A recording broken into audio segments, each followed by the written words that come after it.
आज के हमारे एग्जिमप्रेन्योर शो के अंदर हमारे साथ हर्ष दवे हैं जो अहमदाबाद से हैं। हर्ष बहुत ही अलग प्रोडक्ट पे काम कर रहे हैं और उन्होंने एक्सपोर्ट भी कर चुके हैं वो अपने family business second generation business में। So now it is time for him to expand his business according to his words.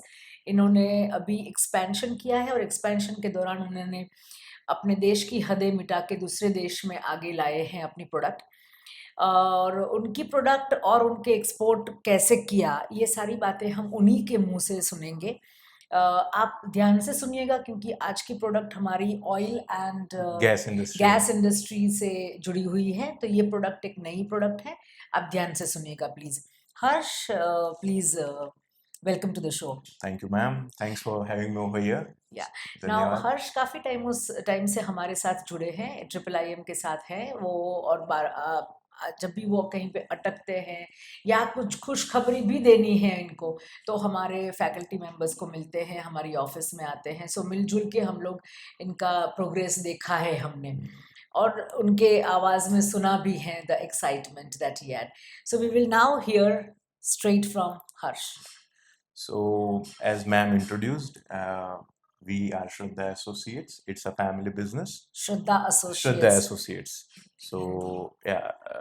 So हम oil and gas industry में है, and we manufacture oil field chemicals. And You manufacture oil field chemicals. oil तो field chemicals क्या होता है, तो थोड़ा सा बताइए। ये वो केमिकल्स है जो ऑयल जो हमारे अर्थ क्रस्ट के नीचे होता है, जिसको हम एक्सप्लोर करते हैं, जो प्रोसेस रहती है उसके अंदर बहुत सारे स्टेजेस रहते हैं, एंड इन दो स्टेजेस देर आर बहुत सारे प्रोसेसेस में कुछ कुछ केमिकल्स जो स्पेशलिटी केमिकल्स कहलाए जाते हैं, जो मिनरल्स कहलाए जाते हैं, और जो अकॉर्डिंग टू द रिक्वायरमेंट, मतलब एड हॉक नहीं कह सकते, वेरी कस्टमाइज्ड केमिकल्स होते हैं केमिकल्स, ओके। जिनको हम मैन्युफैक्चर करते हैं और जो किस चीज यूज में होते जो हैं। होते हैं? सी ये चीज़ें ऐसी है, जैसे मैं आपको बताऊं। एक एग्जांपल। हाँ, आज अगर हम यूजुअली देखते हैं कि कोई भी सोसाइटी बनती है, तो फॉर जनरली वो बोर, पानी का बोर ड्रिल होता है, राइट?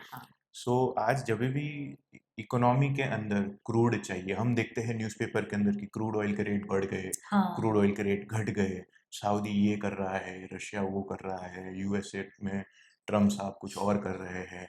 सो इकोनॉमी के अंदर पेट्रोलियम या क्रूड ऑयल एक बहुत अहम हिस्सा होता है, और वो क्रूड ऑयल जो हम पाते हैं, वो प्रोसेस इज सिमिलर टू हम जब सोसाइटी का बोरवेल ड्रिल करते हैं। हाँ, सही बात है तो आपकी। क्या होता है, हम क्यों बोरवेल ड्रिल करते हैं? क्योंकि हमें पता होता है कि आज 300 फीट पे या 500 फीट पे पानी का एक लेयर है। हाँ। हम ऊपर से नीचे बोर ड्रिल करेंगे, ठीक है। पाइप्स ले करेंगे, हम उसमें हम सबमर्सिबल पंप रखेंगे या ऊपर से हम कोई भी पंप रखेंगे, और वो पंप जब हम चालू करेंगे तो वो लेयर की पानी की लेयर में से वो पानी ऊपर आ जाएगा। सेम कॉन्सेप्ट पे ऑयल वेल ड्रिल होते हैं। अच्छा, ऑयल ड्रिल करने ऑयल कभी-कभार देखा है कि डेजर्ट में होते हैं, रण में होता है, या फिर ओशन में होता है, सी में, दरिये में भी होता है। डेफिनेटली सही बात है। हम जब देखते हैं कि वो 300 फीट पे या 500 फीट पे पानी का लेयर होता है या पानी का रिजर्वॉयर होता है, तो हमारी लैंग्वेज थोड़ी सी टेक्निकल रहती है, हम रिजर्वॉयर कहते हैं उसको। तो वैसे ही अर्थ क्रस्ट के नीचे बहुत सारे एरियाज के अंदर कुछ कुछ रिजर्वॉयर्स रहते हैं, और वो रिजर्वॉयर्स की भी डिफरेंट डिफरेंट कैरेक्टरिस्टिक्स रहती है, और वो कैरेक्टरिस्टिक्स के हिसाब से हम उसको ड्रिल करते हैं। तो सबसे पहला प्रोसेस रहता है ड्रिलिंग का। उसके पहले तो उसका स्टडी रहता है, 3D स्टडी रहता है, सेस्मिक स्टडीज रहते हैं, उसका ऊपर से सारे ग्राफ्स आते हैं, पता चलता है कि भाई कैल्शियम कार्बोनेट बेड है, लाइमस्टोन बेड है, क्या है, कहाँ से क्या अप्रोच किया जा सकता है, बहुत सारा टेक्निकल वर्क जाता है उसके अंदर। उसके बाद एक प्लान बनता है कि ओके, हम यहाँ से ड्रिल करेंगे, हम 3000 मीटर जाएंगे या 1000 मीटर जाएंगे। हम पानी का बोर होता है, फीट में होता है, 300 फीट 500 फीट, ये मीटर या और ये हमारा मीटर में होता है। So the intensity, the magnitude increases substantially. तो जब ये ड्रिलिंग का प्रोसेस रहता है, वहां पे ड्रिलिंग मड होता है।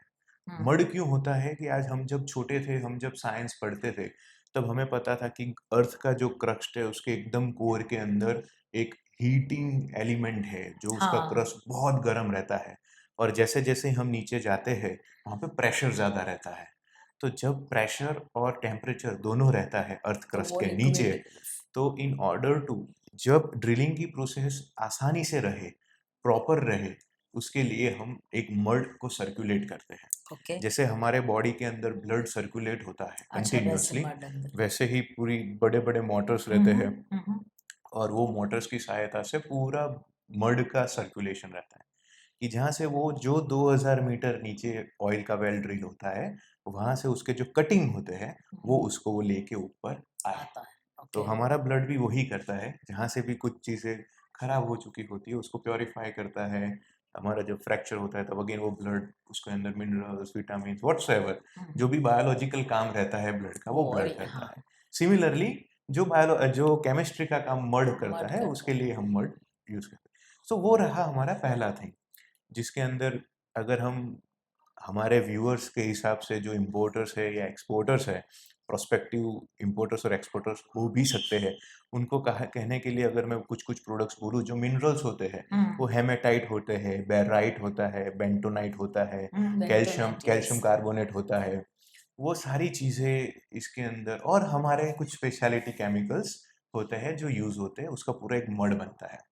अब वो मड भी आपने जैसे बोला कुछ दरिया में होते हैं, कुछ रेगिस्तान में होते हैं, कुछ हमारे इधर हम अहमदाबाद में है, तो कुछ चीज़ें यहाँ पर भी अहमदाबाद मेहसाणा के के या पास है, मेहसाणा हाँ। के पास है, अंकलेश्वर है, बहुत सारे एरियाज़ है जहाँ पे क्रूड ऑयल ऑन शोर, शोर के मतलब ऑन लैंड होता है। अब जब आपने दरिया कहा तो उसको हम ऑफ शोर कहते हैं। अच्छा, तो ऑन शोर का सिस्टम अलग रहता है, ऑफ शोर ऑफशोर का के सिस्टम सिस्टम अलग अलग। रहता है। तो हर एक सिस्टम के हिसाब से हम हमारे केमिकल्स स्पेशलाइज़्ड मैन्युफैक्चर करते हैं, उनका स्टैंडर्ड स्पेसिफिकेशन होता है। तो वो था, जैसे हम ड्रिलिंग की बात किए तो वो पहली प्रोसीजर होती है। अब ड्रिलिंग तो हो गया, ड्रिलिंग होने के बाद जो क्रूड ऑयल है वो आसानी से आएगा तो नहीं, क्योंकि वो ट्रैप होता है रिजर्वोयर के अंदर। उसके बाद प्रोसेस लगती है फ्रैक्चरिंग की। तो आज जब हम पेट्रोल पंप पे जाते हैं, हमारे पास बाइक होती है या कार होती है, हम टायर का प्रेशर लग कराते हैं, तो हम क्या बोलते हैं कि भाई 32 का प्रेशर रखो, या 28 का प्रेशर रखो, 35 का प्रेशर रखो। तो वो प्रेशर होता है PSI, it's a unit of measurement, pressure measurement. Pressure पर स्क्वायर इंच। जब हम हाइड्रो फ्रैक्चरिंग करते हैं तो उसके अंदर हमारी प्रोपेंट्स लगती है। अब प्रोपेंट्स 2 से 3 टाइप की रहती है।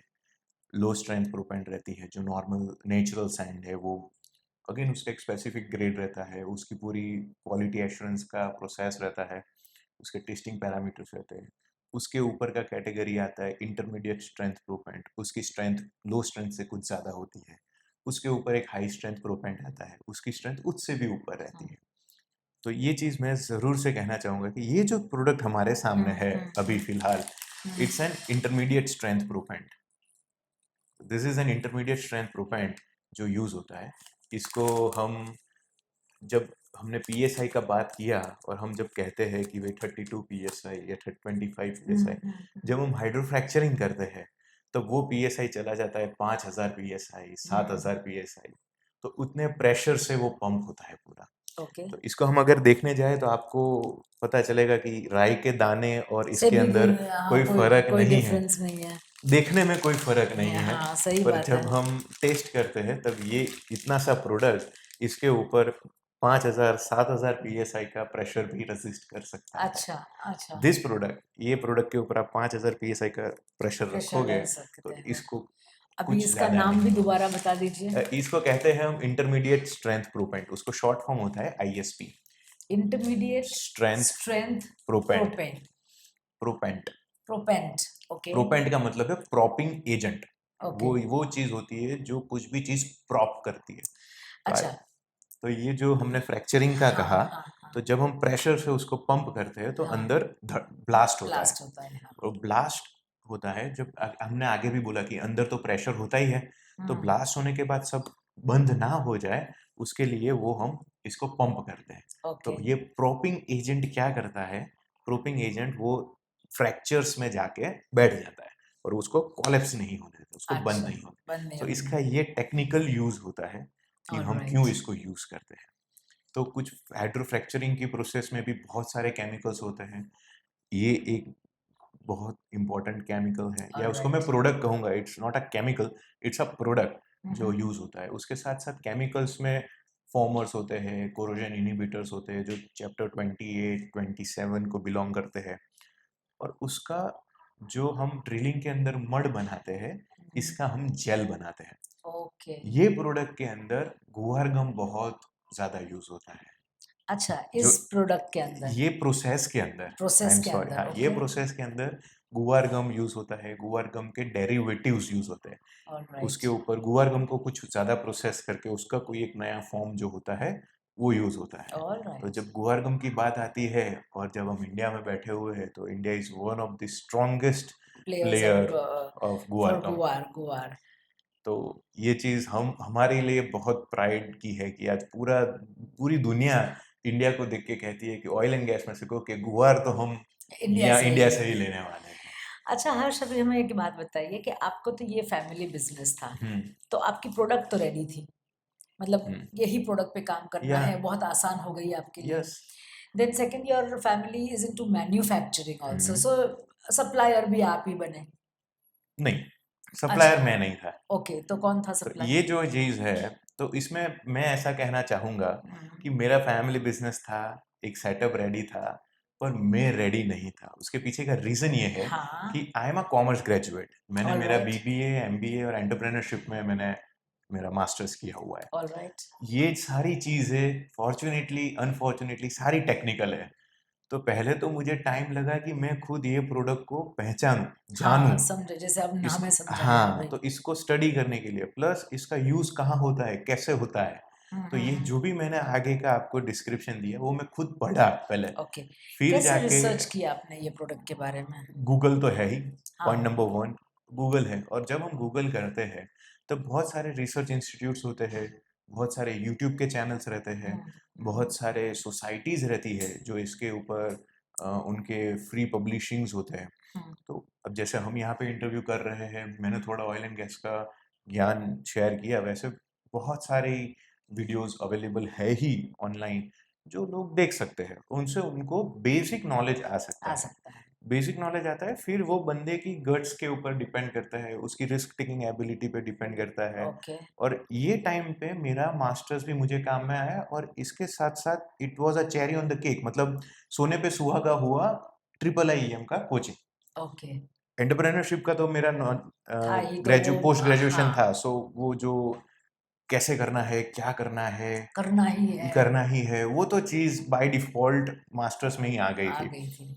ट्रिपल आईएम ने क्या किया, वो एक डायरेक्शन दिया, क्योंकि ये चीज़ अगर करना है और अगर इम्पोर्ट एक्सपोर्ट में ही करना है, तो फॉरेन ट्रेड पॉलिसी जैसा कुछ होता है, उसको अब इस एंगल फॉरेन से, ट्रेड पॉलिसीज़ सारी डीजीएफटी की वेबसाइट में मिलती है। या और उसको हम स्टडी कर सकते हैं, वहाँ पे हमको सारी चीज़ें मिलता है, बेसिक क्या-क्या मैंडेटरी चीज़ होती है, हुँ, क्या-क्या सपोर्टिंग्स रहते हैं, क्या रूल्स, रेगुलेशंस क्या रहते हैं, उसके ऊपर आइडिया आता है।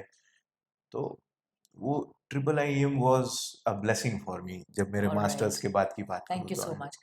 हर्ष, जैसे आपने बोला आपका फैमिली बिज़नेस ये था और आप रेडी नहीं थे। Hmm. So is it, can I say this way that आपने ये रिसर्च करके अपने फैमिली बिज़नेस को इंडिया की बाउंड्रीज़ से बियॉन्ड ले गए? अ, एक्सपैंड किया आपने? ऐसा हम कह सकते हैं और नहीं भी कह सकते, उसके पीछे का हुँ, रीज़न है। हुँ, ये बिज़नेस मेरे एल्डर्स ने स्टार्ट किया था, तो वो एल्डर्स, हर एक बंदे की लिमिटेशंस होती है। हुँ, तो वो मेरे जो एल्डर्स हैं, उनकी लिमिटेशंस ज्योग्राफिकल रीजन्स के बाहर की रीच नहीं थी। नहीं थी, तो ओके। आज हम जब देखते हैं कि बायर ढूँढे तो कैसे ढूँढे, हाँ, उसकी श्योरिटी है कि नहीं है, प्रॉपर हुँ, है कि नहीं है। And worst thing in oil and gas is कि आपका खुद का हर एक इंक्वायरी या हर एक टेंडर कहा जाए या इंक्वायरी कहा जाए, उसके इवैल्यूएशन क्राइटेरियाज़ रहते हैं। तो यू एज़ अ कंपनी, आज जब हम कंपनी हैं, तो हमारे कुछ-कुछ क्राइटेरियाज़ पे हमें खरे उतरना पड़ता है। ओके, सम तो क्वालिटी पैरामीटर्स? नहीं, आपका फाइनेंशियल्स रहता है, ओके, आपका एक्सपीरियंस रहता है, ओके, आपने अगर ये प्रोडक्ट देना है, तो आपने आगे कितनों को दिया है, हुँ, उसका पूरा हिस्ट्री रहता है। कोई अगर टेक्निकली डेवलप्ड प्रोडक्ट है, तो उसका क्या रिसर्च पैरामीटर्स है, वो सारे देने को रहते हैं। तो इट्स अ टीडियस प्रोसेस। आज जब मैं ओएनजीसी का या ऑयल इंडिया का जो भी इंडिया के जाने माने एक्सप्लोरेशन एंड प्रोडक्शन कंपनीज है, उनके अगर मैं टेंडर्स की बात करूँ तो उनके टेंडर्स 200-300 पेजेस के होते हैं, उसको पूरा स्टडी करना पड़ता है। उनके अंदर उनके इवैल्यूएशन क्राइटेरियाज रहते हैं, उसको स्टडी करना पड़ता है, तब जाके पता चलता है ओके मेरे पास 10 चीज़ों में से 6 चीज़ है, तो 4 चीज़ 4 नहीं है। लेनी है हमें, तो कैसे तो लें? 4 लेने के लिए वी नीड टू वर्क, तो वो तो तो टेंडर कई हाथ से बार, गया है। हाँ, कई बार वो 6 महीने भी लग जाते हैं, हाँ, कई तो बार 7 लॉन्ग दिन। जेस्टेशन पीरियड बहुत रहता है। अच्छा हर्ष, एक चीज़ मुझे बताइए, आपने ये बोला कि एस्टैब्लिश आपने आपके फैमिली ने किया, बाकी का पढ़ना, बाकी का रिसर्च आपने शुरू किया। अब ये जो आपका बिजनेस है, इज इट बायर बेस्ड और tender based? It is requirement based. आज हमारा बायर का जो टेक्निकल टीम है, उसको कहीं पे भी रिसर्च एंड डेवलपमेंट एक्टिविटीज चलती रहती है। इट इज़ जस्ट लाइक कि आज आईफोन का नया मॉडल आया, उसने कुछ अपडेट किया, आगे के सारे मॉडल्स का वैल्यू कम हो गया। सिमिलरली आज ऑयल एंड गैस के अंदर research and development activities world wide चलती रहती है। रहती है। आज उसके अंदर कोई भी एक नया रिसर्च आया, जैसे हम गुआरगम की बात करें, आपको एक एग्जांपल की और, तो गुआरगम के बाद उसके CMHPG आया, उसका जो हाइड्रोक्सिल वैल्यू होता है, गुआरगम का एक और ज़्यादा वेरिएंट आया, उसके ऊपर और ज़्यादा प्रोसेस करके उसकी प्रॉपर्टीज़ को और एनहेंस किया गया। तो और साथ पर साथ रिजर्वोयर भी डिप्लीट होते रहते हैं। हम देखते हैं ऑनलाइन आता रहता है कि भाई कुछ सालों के बाद ऑयल बाद नहीं ऑयल रहेगा। नहीं रहेगा, दैट हाँ। मीन्स व्हाट कि आज जितना ऑयल है वो कम हो रहा है। तो जब भी कोई चीज़ कम होती है तब उसके कॉन्सिक्वेंसेस बहुत बहुत बढ़ते सब, हैं। हाँ। तो उसके लिए भी रिसर्च चाहिए होता है। तो कोई भी रिसर्च बढ़ता है, हमारे क्लाइंट्स का टेक्निकल डिपार्टमेंट उसको एक्सेस करता है। वो उसके फील्ड के ऊपर कुछ ना कुछ टेस्ट करता है। तब जाके पता चलता है ओके अभी तक जो ये ले रहे थे, ओके इट वाज़ ठीक, okay no problem in that, पर अब से हमको ये चाहिए। तो स्पेसिफिकेशन चेंज हो जाते हैं, प्रोडक्ट चेंज हो जाता है।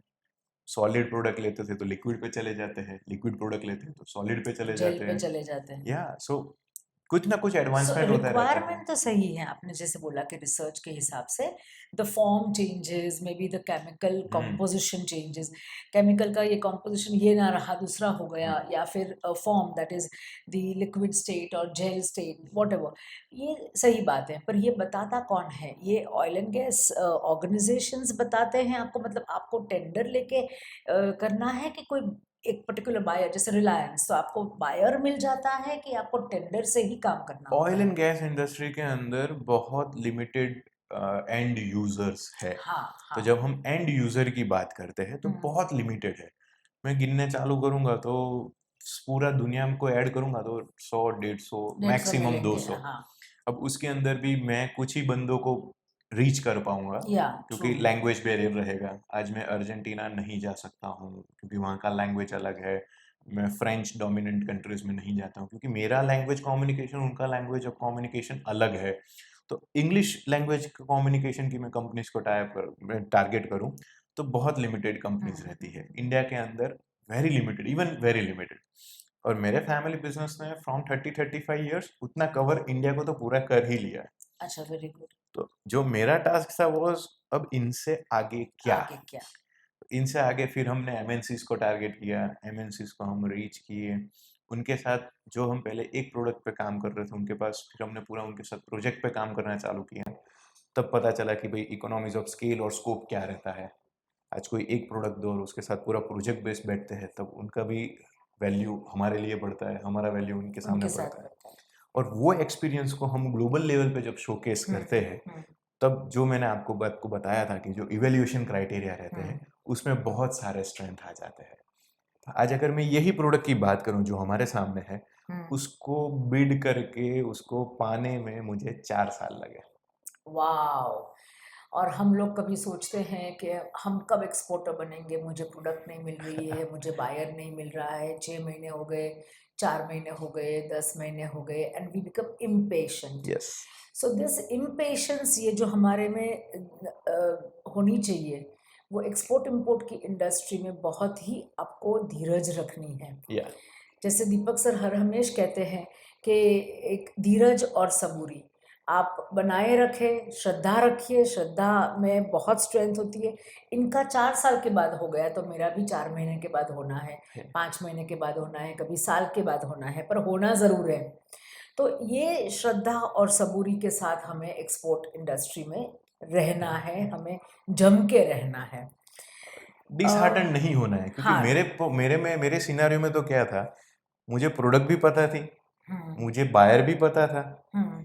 पर मैं उसको क्रैक नहीं कर पा रहा था। वहां तक पहुंचने का रास्ता नहीं था। कठिन था। हमने बिड भी किए टेंडर्स, पर जीत नहीं पाए। अच्छा, अगर मेरे स्टूडेंट्स या लिसनर्स को पता नहीं है टेंडर क्या होते हैं, टेंडर कोई बड़ी कंपनीज बाहर निकालती हैं। यूजुअली हम सोचते हैं इंडिया में कि गवर्नमेंट निकालती हैं, पर ऐसा ज़रूरी नहीं है कि गवर्नमेंट ही निकाले। कोई भी बड़ी कंपनी बड़ी वैल्यू का अगर उनको चाहिए कुछ माल सामान या कुछ भी काम प्रोजेक्ट बेस्ड कुछ भी चाहिए तो वो टेंडर निकालते हैं। टेंडर में वो अपनी क्वालिटी क्राइटेरिया रखते हैं, अपने एट्रीब्यूट्स, अपने स्कोप वगैरह जो भी उनके होते हैं, स्केल ऑफ वर्क, सारी कुछ चीज़ें उसमें डिफाइन करते हैं। जैसे इन्होंने बताया कि अगर एक टेंडर ही कितने पेजेस का होता है हर्ष? 200 से 300 पेज का 200 होता से है। 300 पेजेस का टेंडर होता है। टेंडर पढ़ो तो पूरा इतिहास पढ़ या लिया हमने, ऐसा लगे हमें। तो टेंडर ही इतना बड़ा होता है और उस टेंडर को बिड करने के लिए, उसमें हिस्सा लेने के लिए बहुत सारे लोग होते हैं। हम एक हैं वैसा नहीं होता है। और टेंडर हमने सबमिट किया, उसके बाद वो इवैल्यूएट होते हैं, बड़ी बड़ी कंपनीज से इवैल्यूएशन होते हैं, आपका रेफरेंस चेक होता है, आपकी कंपनी के बारे में जानते हैं, आपके बारे में जानते हैं, सोशली, एजुकेशनली, फ्रॉम प्रोफेशनली, सब सब एंगल से देखते हैं। and then even financially, and then they in front of everybody they open a tender जिसका सबसे क्वालिटी पैरामीटर्स मिलते हैं और सबसे कम रेट हो, yes, that is the qualified tender. वो पार्टी को ये टेंडर जाता है। तो इन्होंने ऐसे 2 टेंडर हासिल किए हैं अभी तक, विच इज़ एक्स्ट्राऑर्डिनरी। एंड वो भी इंडिया में नहीं, बाहर हो बताइए गए। हर्ष, अभी आप तो बताइए। वो यही चीज़ थी कि जब हम देखते हैं कि आपने जैसे बताया कि बहुत सारे लोग होते हैं, और जब हम इंडिया की बात करते हैं, इंडिया के ऑयल एंड गैस सेगमेंट की बात करते हैं, तो हमारे यहाँ पे टेंडर्स जो है वो इंटरनेशनल कॉम्पिटिटिव बिडिंग के रहते हैं। जिसका मतलब ये रहता है कि भाई ये इंडिया का टेंडर है, ज़रूरी नहीं है कि इंडिया का ही मैन्युफैक्चरर बिड करे। दुनिया में कहीं भी जगह पे कोई भी एक मैन्युफैक्चरर है तो वो इसको आके बिड कर सकता है। अच्छा, तो जब हम कंपटीशन की बात करते हाँ, हैं, तो we are competing with the world world. आज सो हमारे इन्होंने पूरे देश के साथ, पूरी दुनिया के साथ साथ कंपटीशन, जो टेंडर इनका है, जो ऑयल एंड गैस इंडस्ट्री में हर्ष दवेश या श्रद्धा इंडस्ट्रीज है, ज़रूरी नहीं है कि वो टेंडर में इंडिया का है तो इंडिया ही बिड करे। यस, उसमें रशिया भी आ सकता है, अर्जेंटीना भी आ सकता चाइना है, भी आ सकता चाइना है। भी आ सकता है, वियतनाम भी आ सकता है। कोई भी जिस देश में या फिर देश के नागरिक में इतनी कंपेटिटिवनेस है कि ये टेंडर वो जीते या कोशिश करे जीतने की, दिस इज कॉल्ड एंटरप्रेन्योरशिप। और इसके बारे में हम हर्ष से अभी आगे सुनेंगे कि इन्होंने 2 टेंडर्स कैसे हासिल किए। तो इसमें ऐसा था कि आज जब हम फॉरेन ट्रेड पॉलिसी देखते हैं और उसको हम कंपेयर करते हैं जो हमारे टेंडर क्वालिफिकेशन क्राइटेरिया, टेंडर की जो टर्म्स एंड कंडीशंस रहती है, यस। हर एक टेंडर के कुछ बेनिफिट्स होते हैं, हर एक टेंडर के कुछ लिमिटेशंस होते हैं, तो तब जाके पता चलता है कि आज इंडिया के अंदर एक इंडियन बीडर को भी कुछ कुछ बेनिफिट्स रहते हैं जो हम एज अ मैन्युफैक्चरर एंजॉय करते हैं। पर जब हम किसी और मैन्युफैक्चरर के साथ, या मैं ऐसे कहने जाऊँ कि हम जब ट्रेडिंग का बिजनेस देखते हैं, आज कुछ चीज़ें हम खुद मैन्युफैक्चर करते भी नहीं है, फिर भी हम प्रोडक्ट बिल्ड करते हैं, तो उस उनके भी क्राइटेरिया रहते हैं कि अगर आपको ऐसा करना है तो ये डॉक्यूमेंट्स है रहेगा। टेंडर में ही रहता है कि अगर आपके पास मैन्युफैक्चरिंग नहीं है, आप किसी और सप्लायर से लेके आप सप्लाई करने वाले हो, जैसे हमारे मर्चेंट एक्सपोर्टर्स वगैरह होते हैं, तो उनके भी टर्म्स एंड कंडीशंस रहते हैं टेंडर के अंदर। तो उससे पता चला कि आज मैं अगर फॉरेन बिडर बन जाता हूँ रेदर देन इंडियन बिडर, मैं मेरे इंडियन नेशनलिटी को छोड़ देता हूँ, मैं इंडियन बिडर नहीं रहता हूँ, मैं एज अ फॉरेन बिडर अगर बीड करता हूँ तो मुझे एक कॉस्ट सेविंग रहता है, दूसरा इजी एक्सेस ऑफ फाइनेंस रहता है, और तीसरा रहता है मेरा प्राइसिंग। तो मैंने क्या किया, हमारे नज़दीक में यूएई के अंदर there are free trade zones, और वेरियस फ्री ट्रेड जोन्स है, तो उसमें से कोई एक फ्री ट्रेड जोन मैंने सिलेक्ट किया। उसके अंदर मैंने मेरी ब्रांच ऑफिस ओपन की, और मैंने जो चौथी बार जो सेम प्रोडक्ट के लिए जो टेंडर भरा, मैंने वो ब्रांच ऑफिस के थ्रू भरा, जिसमें रिमेम्बर चौथी बार या 3 टेंडर हम हार चुके थे, हमें नहीं मिले, पर चौथा टेंडर हमने as a foreigner foreign bidder तरीके से दूसरी कंट्री में बैठ के भरा। भरा। तो और ये चौथी बार same product, same end user, product भी सेम था, एंड यूजर भी सेम था। तो हमने इंडिया में रह के भी बिड किया, हमने जितना हो सके हमारा कॉस्टिंग पे वर्क किया, जितना हो सके हमारे फाइनेंसिस पे वर्क किया। कुछ बार ऐसा भी हुआ कि चलो let us win the tender, जो भी कॉस्ट होगा देखा जाएगा, जो भी लॉस होगा तो देखा जाएगा, let us Beed it from India. India के अंदर रह के बीड करते हैं, देखते हैं क्या होता है। तब हमें पता चलता था कि यार अगर फॉरेन बीडर होते, फॉरेन बीडर जो भी आके ले जाते हैं टेंडर्स, फिर पता चला कि ये तो फॉरेन बीडर को ही जाता है कुछ चीज़ें, इंडियन बीडर्स को तो आता ही नहीं है। तो हमने स्टडी किया कि फॉरेन बीडर जब बीड करता है तो उनके क्राइटेरियाज क्या रहते हैं, और तब जाके पता चला कि ये ईज ऑफ फाइनेंस, जो उनके डिलीवरी शेड्यूल्स रहते हैं और उनका जो कॉस्टिंग रहता है वो अलग रहता है। तो आपने ये कौन सी कंट्री में बैठ के किया? हमने यूएई के अंदर किया, और यूएई के अंदर एक अमीरात है रस अल खैमा, और रस अल खैमा के अंदर फ्री ट्रेड जोन है, Ras Al Khaimah economy zone RAKEZ। हमारे जैसे SEZ इंडिया में है, वैसे फॉरेन कंट्रीज में फ्री ट्रेड जोन्स, खास करके यूएई में। So these are free trade zones, you are given special facilities in the zones to have your offices, but ये सिर्फ एक्सपोर्ट इंपोर्ट के लिए ही होते हैं। आप लोकल मार्केट में ये चीज़ें नहीं बेच सकते। जैसे हमारे स्पेशल इकोनॉमिक जोन्स होते हैं, वैसे उसे FEZ बोला जाता है। अब आप ये मुझे रस अल खैमा में आपने इसकी ऑफिस बनाई, and now are you what nationality do you have now? We are Indians. You are Indians. That's what I have to tell my viewers. कि आप क्या हैं अभी? You are Indians, but on a foreign land you have opened an office. See, these are the fine lines जो आपको पढ़नी है और आपको समझनी है। ये फॉरेन ट्रेड पॉलिसीज़ के अंतर्गत ये सारी चीज़ें लिखी गई है कि ऑयल एंड गैस इंडस्ट्री के अंदर अगर आपको बिड करना है तो ज़रूरी नहीं है कि एक मेरे देश में है तो मैं ही करूँ, मतलब मैं चाइना में हूँ तो चाइनीज़ ही करे, इंडिया में है तो इंडियन ही करे, रशिया में है तो रशियन ही करे, ऐसा ज़रूरी नहीं है। It is open for the entire world, वो पूरे देश दुनिया में अलाउड है, कोई भी उसके लिए बिड करे। तो ये इन्होंने फाइन लाइंस पढ़ ली, और ये पढ़ के इसमें क्या चाहिए था, never give up, be focused, and मन में जो समझ लिया, मन ने जो इच्छा की वो ख़त्म करनी ही है। 3 बार टेंडर नहीं मिला, चौथी बार मिला, 5वीं बार भी बहुत सारे रिजेक्शन आए। हाँ, तो वो रिजेक्शन को भी हजम करना पड़ा, और जितने रिजेक्शन आते गए उतना मैं स्ट्रांग होता गया, क्योंकि अब तो करना ही है। Very good. See, all rejections can make you strong, so one has to be कि हमें फेलियर होना है, फेल हम होते हैं, हमें रिजल्ट कभी कभार नहीं मिलता है, पर we do not become a failure. Our circumstances have failed in some manner, but we as a person, as a human being, as a businessman, as an entrepreneur, never fail. This is what we have to learn from Harsh. और हर्ष आप आगे इसमें कैसे किया फिर आपने? तो फिर हमने वहाँ से बीड किया, वहाँ से जैसे हमको एंड यूजर कौन था? ONGC. So ONGC is an Indian company. Yes, Indian national. Indian company, Indian national ONGC को इंडियन हर्ष नहीं अच्छे लगे। उनकी ऑफिस जब रस अल खैमा में गई तो उनको अच्छे लगे और उन्होंने ये टेंडर जीता। Very good, this is something which we have learned for the very first time, and I'm sure the viewers are liking it. आपको भी ये नया एंगल, नया प्रोडक्ट पसंद आया होगा।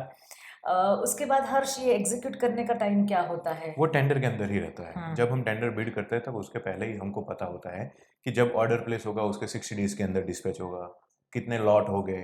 एक बड़ा टेंडर है, ये 3600 टन का टेंडर था, तो 3600 टन का टेंडर को 1800 टन के अंदर डिवाइड किया गया था। पहला लॉट 60 डेज में था, सेकंड लॉट उसके बाद के 60 डेज में था, वो हर एक चीज। और अगर आपने ये 60 डेज की डेडलाइन को 65 डेज कर दी तो उसमें भी क्लॉज रहता है, लिक्विडेटेड डैमेजेस रहते हैं। लिक्विडेटेड डैमेजेस कैसे रहते हैं उसका भी फॉर्मूला रहता है। हमारी एक स्टूडेंट है कहकशा करके, उनका भी वीडियो है। She lost her father, date आ गई, ऑर्डर कंफर्म हो चुका, एवरीथिंग कंफर्म हो चुका, डिलीवरी डेट भी आ गई, everything was signed and sealed, and her father expired, and उनके उसके बाद तुरंत ही she recovered and she got herself together, and अपनी कम्युनिटी की लड़कियों के साथ बैठ के उसने ये ऑर्डर पूरा किया। हिजाब का था, कुवैत भेजना था, and she did it on time. तो जो मुझे कहते हैं कि हम टाइम पे नहीं कर सकते, उनके लिए मेरा मैसेज है कि टाइम पे ही करना चाहिए। Push yourself, all human beings have that energy in them, that strength in them to push yourself. यहाँ पे सब कुछ रहता है, यहीं से काम करो। Impossible is nothing. Impossible is nothing. फिर हर्ष, अभी आप क्या कर रहे हो? ये तो आपका हो गया, डिलीवरी हो वो गई, हो गया, अभी वो प्रोजेक्ट्स तो चलते रहते हैं।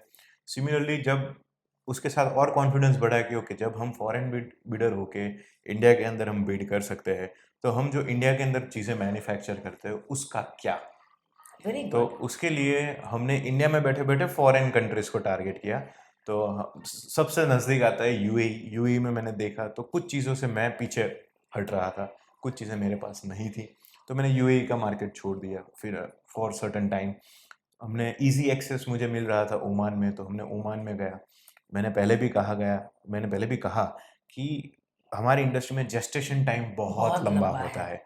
तो कुछ कुछ कंट्रीज के कुछ कुछ रूल्स एंड रेगुलेशंस अलग रहते हैं। इंडिया के जो ओएनजीसी या ऑयल इंडिया के जो टेंडर्स रहते हैं, उनके रूल्स एंड रिस्ट्रिक्शंस लिमिटेड रहते हैं, उनके हिसाब से रहते हैं।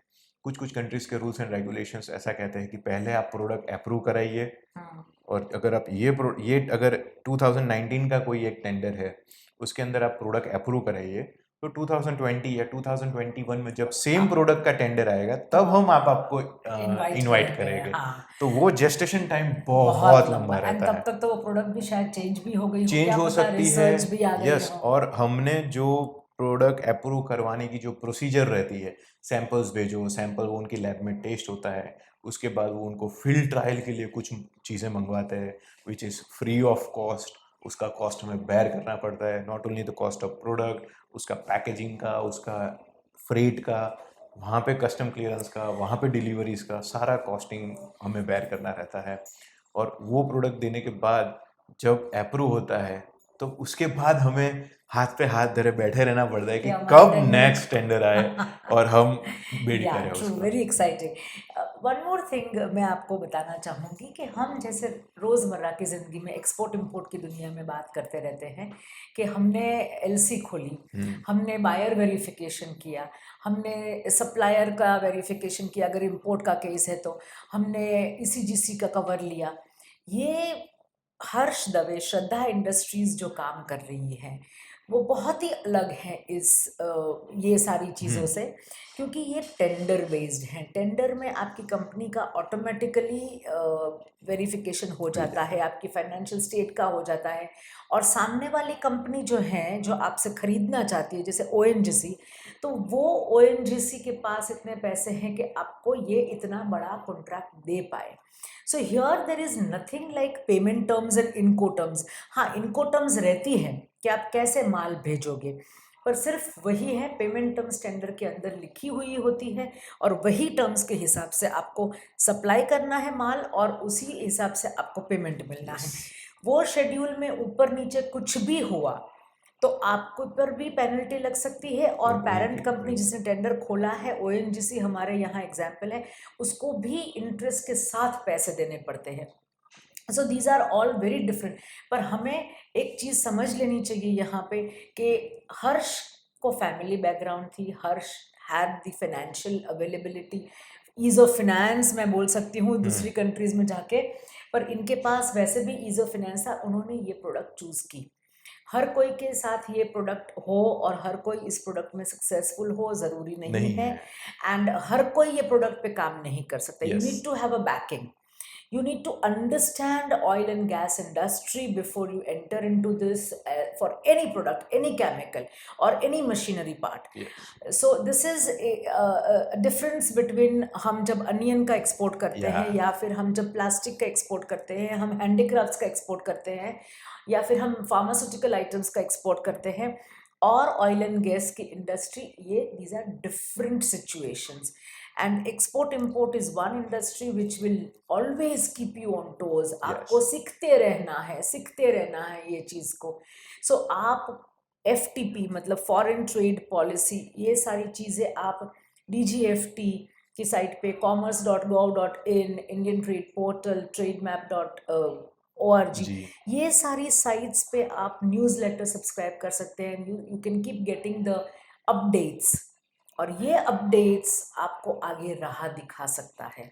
एक और चीज़ जो मैं ऐड करना हम्म. चाहूँगा कि जो हर एक कंट्री करती है वो है फ्री ट्रेड एग्रीमेंट्स और प्रेफरेंशियल ट्रेड एग्रीमेंट्स. ओके. आज जैसे बीच में अभी रिसेंटली एक इश्यू हुआ था जब हमारा फाइटर प्लेन के जो हमारे पायलट थे, तो उनको उनके बाद जब इंडिया पाकिस्तान के ट्रेड रिलेशनशिप में थोड़ी ऊपर नीचे हाँ हुआ था हाँ इश्यूज, तब बीच में हमने सुनाई दिया था कि कुछ कुछ चीज़ों में पाकिस्तानी ओरिजिन के गुड्स के ऊपर कस्टम ड्यूटी नहीं लगती थी नहीं या लग कम लगती थी, हाँ. उसके ऊपर लगनी चालू अब हो हाँ, गई. डबल डबल हाँ 200% थी, 200%. राइट. यस. तो इंडिया के अंदर टेक्सटाइल सेगमेंट को इतना बूस्ट मिला था उससे, जहाँ पे कुछ चीज़ें जो कंट्रीज या पाकिस्तान से आती थी वो फॉर्चुनेटली अनफॉर्चुनेटली कॉस्टली होने लगी.